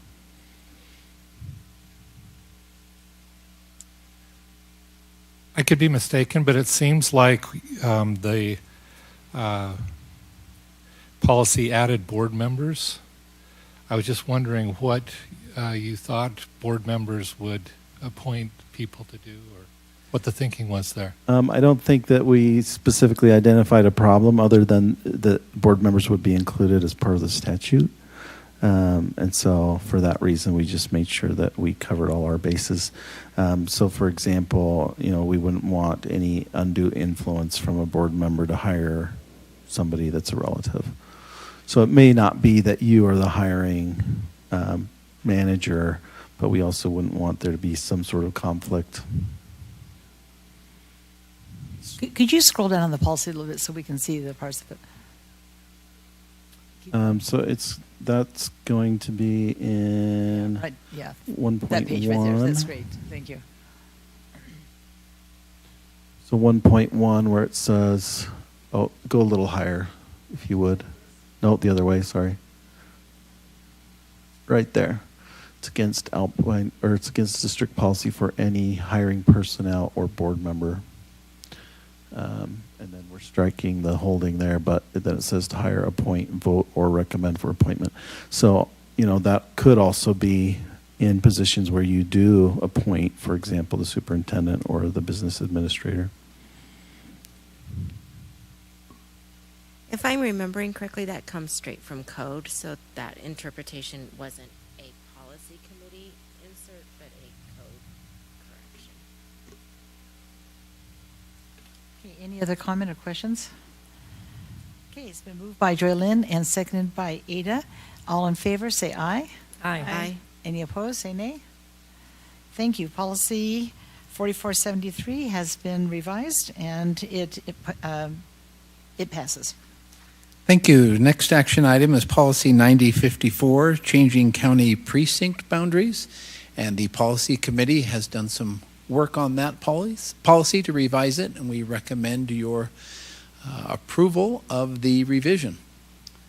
And this policy you've seen before. This is the one that we took back to do some additional revision at your request, and then we're now bringing it back to you with those revisions that we did. And if you'll scroll, Kimberly, to section 2, right there. So the last time we discussed and looked at this one, we were talking about adding the Provo area or the Provo city or Provo Canyon. As we looked at those maps, there was some conflicting information that we found. We thought about just adding Provo Canyon, which was kind of the area that we were discussing. As a committee, we decided it was best to not have to change this anytime there were changes to every different seat and their boundaries. And so we defaulted to striking all that language and relying directly on the Utah County maps. So what we're suggesting here is that rather than detailing out what every city boundary is for each seat, that we direct you to the Utah County Maps webpage, which is always kept up by the county, and that would identify the area that applies to the individual seat. So that was what the change that we made and recommend for revision on this policy. Okay, do I have a motion? Can I have some clarification first? Yes. So the policy is redistricting and filing vacancies to school board seats, but it is listed on the agenda as changing county precinct boundaries. But the policy number is correct and consistent in both cases. Thank you.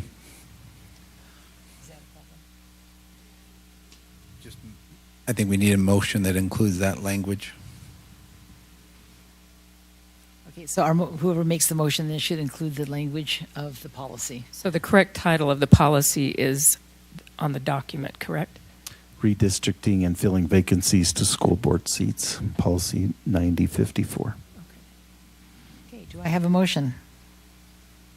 I move to approve the revision of policy 9054, redistricting and filing vacancies to school board seats.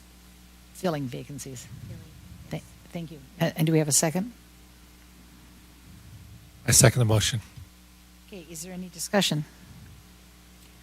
And I think one of the reasons we're doing this is also because we now have the capacity to expand the board I see that language here. Yeah, so we That's another- added that in as an option if there were an increase in board members.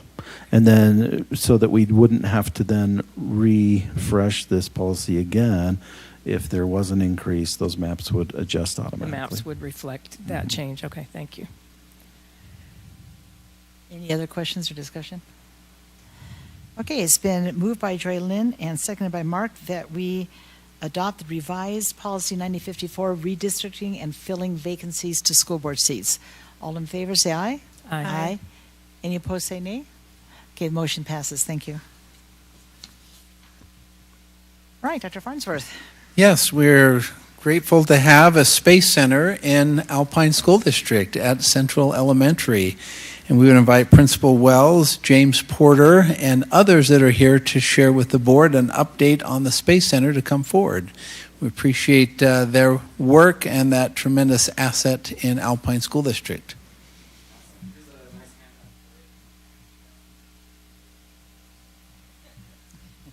Okay, I appreciate as I reached out a few weeks ago, one of the things that we had realized is that there hadn't been an opportunity for us to kind of give a little bit of a report on what the Space Center's been doing, especially with light of the changes with our new facility.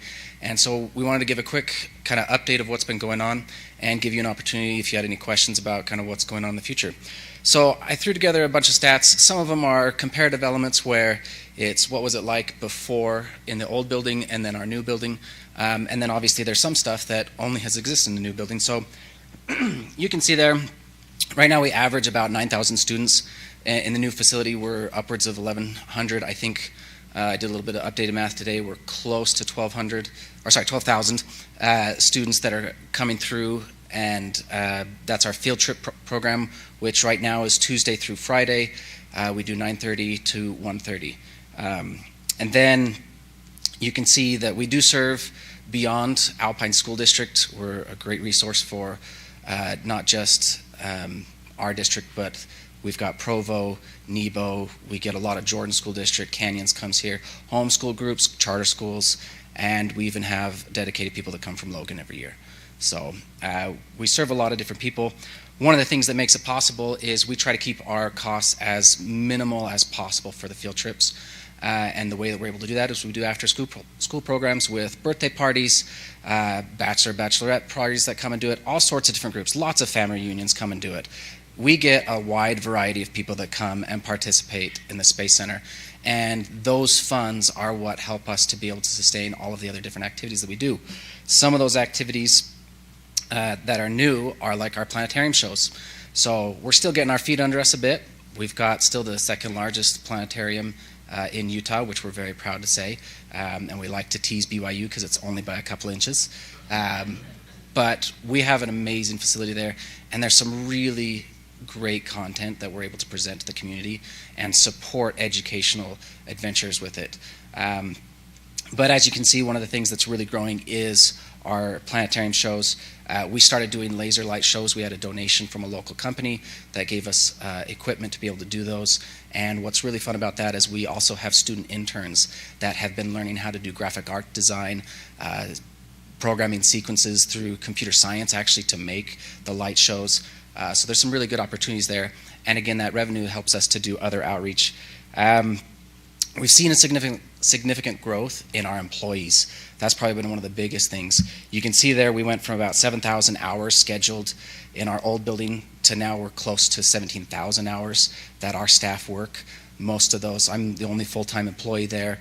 Everybody else is hourly. Many of them are university students, many are high school students, and many come up through our volunteer program, learning valuable skills. I'd say one of the biggest things you'd notice if you ever came and saw the population sample of our volunteers is these are often the quiet and reserved individuals, many of them with different struggles, and they found a home in the Space Center. Sorry. I love our volunteers. That's what the Space Center really serves. But in order to be an active volunteer, they have to come and participate. They're usually put in a minimum of about 5 hours each month. But many of them do much more. We're gearing up for summer where we hit thousands of hours. cumulatively through our volunteers. And the other great thing that we've really pushed is they're incentivized that they have to maintain their grades. They have to turn in their quarterly grades, and one of the big things that we've adapted this year is we do math tutoring because we saw that that was the subject that a lot of them were struggling with. So we had some of our staff members that are proficient in math, and they come, and actually they're doing it, well, they should be done by now. They better be done by now. It's supposed to be done. But every Tuesday they offer math tutoring, and some of them have really benefited from that, my son included, who happens to volunteer. Internships has been fantastic. So one of the great things that we've had is, especially our CTE teachers, have reached out to us and started to say, hey, I've got students who have skills and we can't find placements for them. Is there something that you can do? And most of them have been software related. So we've been working with them. Right now I've got a student who's doing Unity programming with us. We have another girl who we are able to actually hire her to help us finish out a change to our registration system for our teachers for our field trips, that she and a group of 4 students, high school students, worked to develop a new system, because we just had a spreadsheet before that they signed up with. And now they have a login system. They are going to go through and be able to see availability, and it was all student developed. And so it's really fantastic to see that we have meaningful projects that they get to complete. And what's nice, I would say, is for all of them that do it, usually they're like, oh, I only have to do this many hours a week. They always do more, because it's something that they see the benefit that it goes into and they get excited about it, rather than just logging their internship hours somewhere. So that's been fantastic. And actually we see a lot of opportunities with like marketing and other things that they can do that benefit our program, but mostly benefits them with unique opportunities. The last couple of things are just collaborations. We have great opportunities that have been going on where we have groups that are working with us on different outside projects, and a lot of them have some great opportunities. We have like the BYU Mixed Reality Lab, and we're really excited about the opportunities that it has. Like I said, we have a student intern that it happens to line up, that the two have come together. And I'd say that's actually a great thing that our new facility has provided. The main thing I want to get across is a thank you for the support of all who made it possible, because our program stands out in a way that people are seeing what we can offer to the community, and then they want to get involved, and they're approaching us.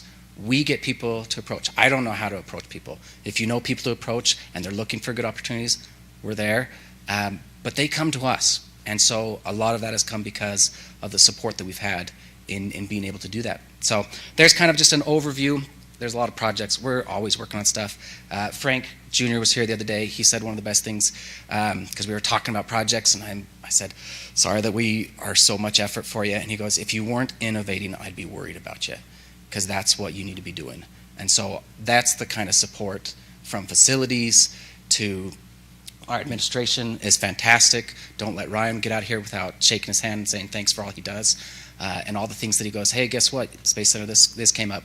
And he gets to take it on as well. So we have a lot of support, and we really appreciate that. And so that was the main thing. And I just figured it was a good opportunity to kind of report on what's been going on in the Space Center and some of the things we've been able to do. But if you had any questions, happy to answer. But that was kind of the main thing I thought I'd present to you. Well, as a grandma of some very, very excited grandkids who are going to your Space Center this summer as part of our reunion, thank you.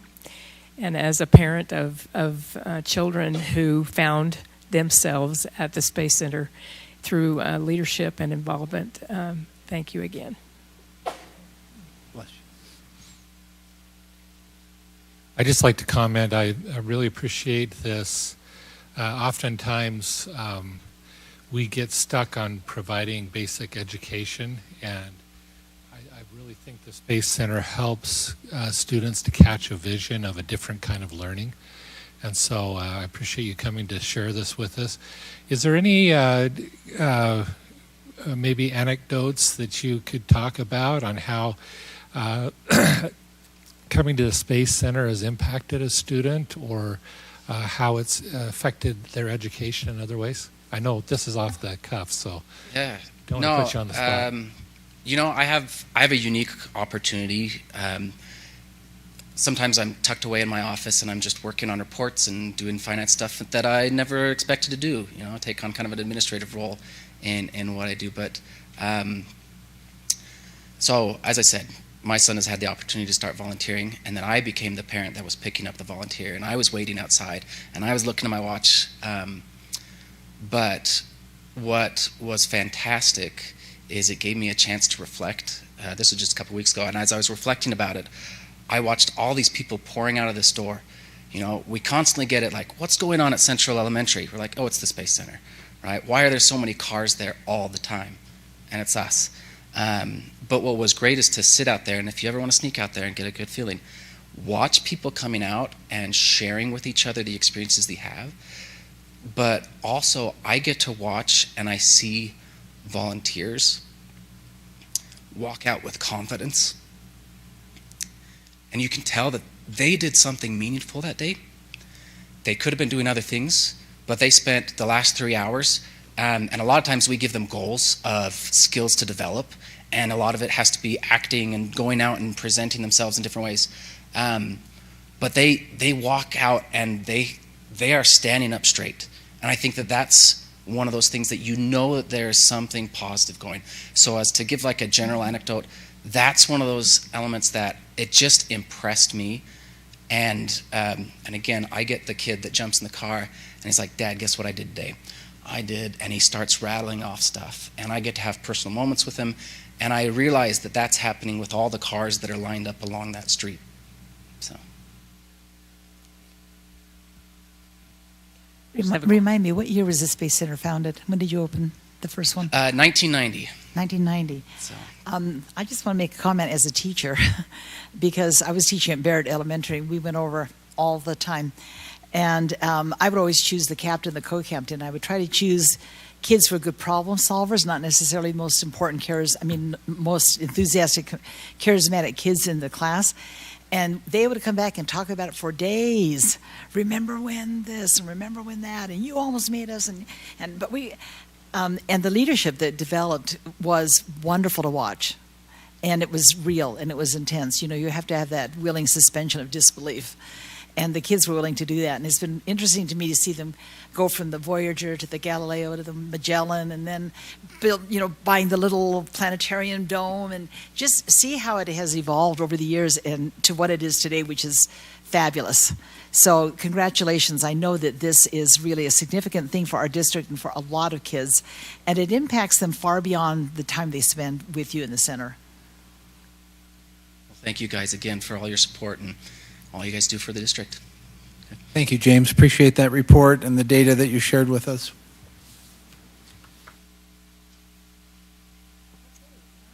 Now we have time for board member and superintendent reports and information items. So if you have something you would like to share with us, you have an opportunity now.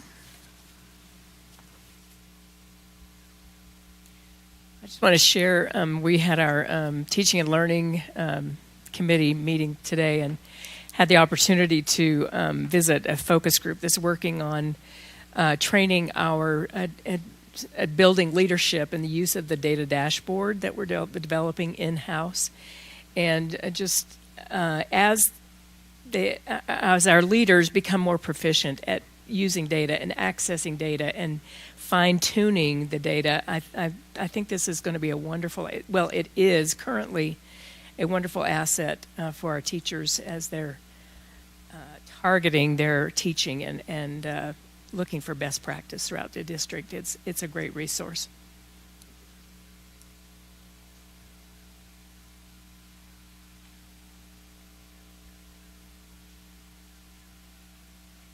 No one else? Okay, seeing no further reports, Superintendent, anything from you? Nope. Thank you. All right. Then I need a motion to adjourn.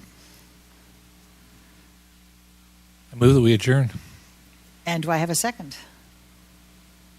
Second. Okay, it's been moved by Mark and seconded by Ada that we adjourn. All in favor say aye. Aye. Any opposed say nay.